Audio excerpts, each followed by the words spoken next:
नमस्ते भाई। अगेन बोलूँगा, बहुत तेज़ी से चल रहे हैं। उसका रीज़न है कि पहला और दूसरा क्वेश्चन थोड़े टफ थे, प्रैक्टिस वाले थे। अब हम आ चुके हैं क्वेश्चन नंबर 4 की तरफ।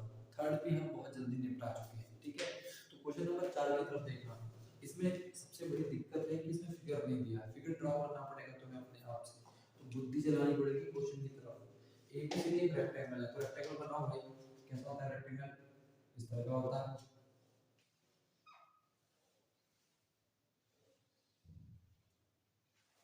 क्लियर?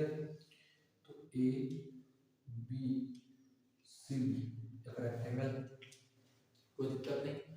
जिसकी डायगोनल जो एसी है, इसकी जो ये डायगोनल है ना, ये वाली, ओफो ये क्या हो गया भाई, ये डायगोनल जो एसी है, ये एंगल ए को और सी को बाइसेक्ट कर रही है। इसका मतलब ये वाला एंगल 1 और ये वाला एंगल 2 आपस में बराबर हैं, और एंगल 3 और एंगल 4 ये भी आपस में बराबर हैं, ठीक है। और शो करना है कि ए बी सी डी एक स्क्वायर है। क्या शो करना है मेरे प्यारे भाई? ए बी सी डी एक स्क्वायर है। ए बी सी डी एक स्क्वायर है। तो मुझे बताओ, सबसे पहले तुम्हें ये पता होना चाहिए कि स्क्वायर होता क्या है। तो square is a rectangle whose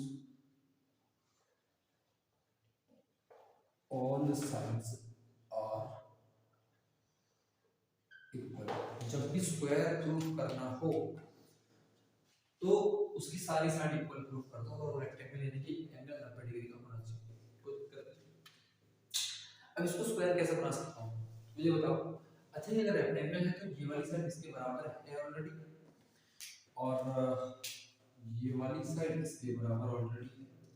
हमें कुछ करना नहीं है, सभी साइड इक्वल प्रूफ कर देंगे, ठीक है। तो मुझे बताओ, A B parallel to C D है, तो इसका मतलब ए बी, अच्छा अगर ए बी बराबर सी डी है तो ये भी होगा कि A B parallel to C D, और अगर A B parallel to C D है तो ये वाला एंगल इस वाले एंगल के बराबर होगा। तो एंगल 1 बराबर एंगल 4, क्या लिखेंगे? अल्टरनेटिव इंटीरियर एंगल, ठीक है। सिमिलरली ये वाला एंगल इस वाला एंगल के बराबर होगा। समझ में आ रही है? ये वाला इसके बराबर हो गया, और ये वाला इसके बराबर हो गया। तो लिखो एंगल 2 बराबर एंगल 3, 2 बराबर एंगल 3। इसको भी लिखो अल्टरनेटिव इंटीरियर। कोई दिक्कत है? अच्छा, और गिवन क्या था? एंगल 1 बराबर एंगल 2 गिवन था। सुनो, ये हमने प्रूफ करा। एंगल 1 बराबर एंगल 2 ये आपको गिवन था। ये था एंगल बाइसेक्टर ऑफ ए, ठीक है। अब सुनो, अगर एक 2 के बराबर है तो एक 4 के भी तो बराबर है, तो एक बराबर एंगल 4, और यही एक 2 के बराबर है, और यही दो 3 के बराबर है। देखो, तो इसका मतलब एंगल 1 बराबर 4 बराबर 2 बराबर 3, ये सभी एंगल आपस में क्या हैं? बराबर हैं। यहाँ तक अगर तुम्हें समझ में नहीं आया हो तो मुझे बताओ, क्योंकि ये पिछले क्वेश्चन जैसा ही है। यहाँ पे इतना हमने जो करा है, आगे समझ में एक बार बुद्धि लगाओ। एक अगर 4 के बराबर है, मतलब अगर ये 30 तो ये भी 30। अब अगर ये 30 है तो 2 भी तो 30 होगा। एग्जांपल देके बता रहा हूँ आपको मैं, ठीक है ना। तो आपस में सभी एंगल बराबर है। अब ये चीज यहाँ अप्लाई करेंगे। सुनो, एक ट्रायंगल लो, कोई सा भी लो, ये ट्रायंगल लो, ये ट्रायंगल लो, कोई फर्क नहीं पड़ेगा। तो एक ट्रायंगल लो A B C, in triangle A B C, इस ट्रायंगल ए बी सी में एंगल 1 बराबर एंगल 3 है कि नहीं? एंगल 1 बराबर एंगल 3 है कि नहीं? कहाँ है भाई? ये देखो, है ना। तो अगर एंगल 1 बराबर एंगल 3 है तो एंगल इनकी अपोजिट साइड भी बराबर होंगी। एंगल 1 की अपोजिट साइड ये, और 3 की अपोजिट साइड ये भी आपस में बराबर होंगी। तो इसका मतलब क्या हुआ? एंगल 1 का अपोजिट BC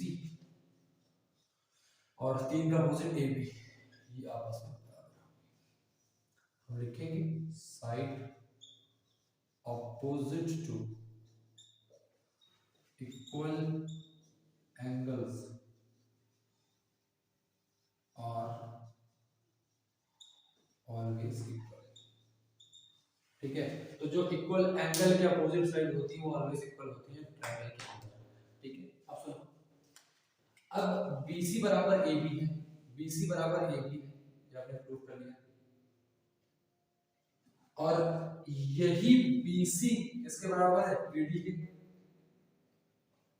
यही BC बराबर है AD के, क्योंकि ये रेक्टेंगल था ना, रेक्टेंगल था, और AB किसके बराबर था, CD के, तो AB किसके बराबर था, CD के। अब देखो चारों साइड इक्वल प्रूफ हो गई, और जब चारों साइड इक्वल प्रूफ हो गई मेरे भाई, ऑल साइड्स आर इक्वल, ऑल sides are equal,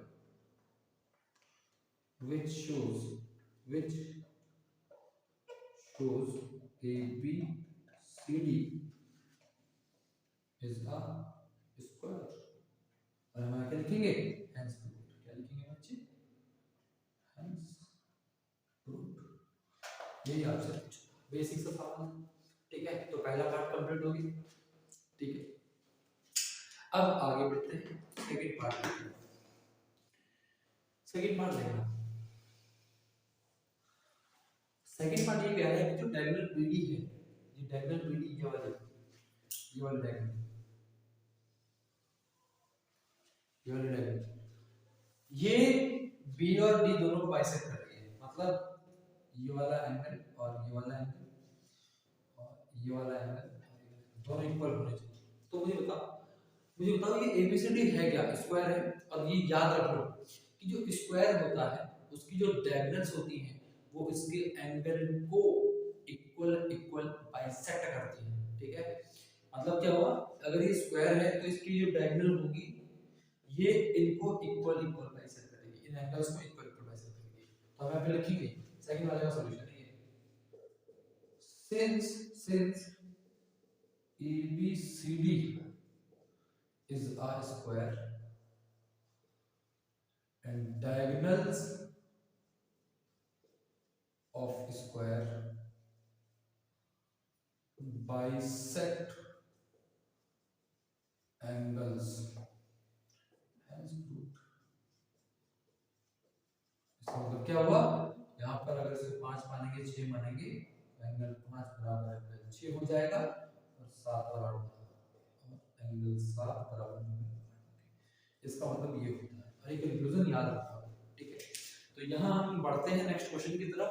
उससे पहले आप नोट करेंगे, अगर समझ में नहीं आया तो मुझे बताएंगे कि कहाँ प्रॉब्लम आ गई। ठीक है, तो यहाँ तक हमने कंप्लीट कर दिया है और अब हम बढ़ेंगे आगे क्वेश्चन नंबर 5 और 6, धीरे धीरे से कंप्लीट करेंगे। ठीक है, अगर समझ में आ रहा हो तो मुझे जरूर बताना कि सर समझ में आ रहा है, और अगर नहीं आ रहा है फिर भी मुझे बताना कि सर यहाँ चीज़ समझ में नहीं आ रही है, और अगर अच्छे से आ रहा है तो प्लीज़ इसको शेयर जरूर करना। ठीक है भाई, मिलते हैं नेक्स्ट।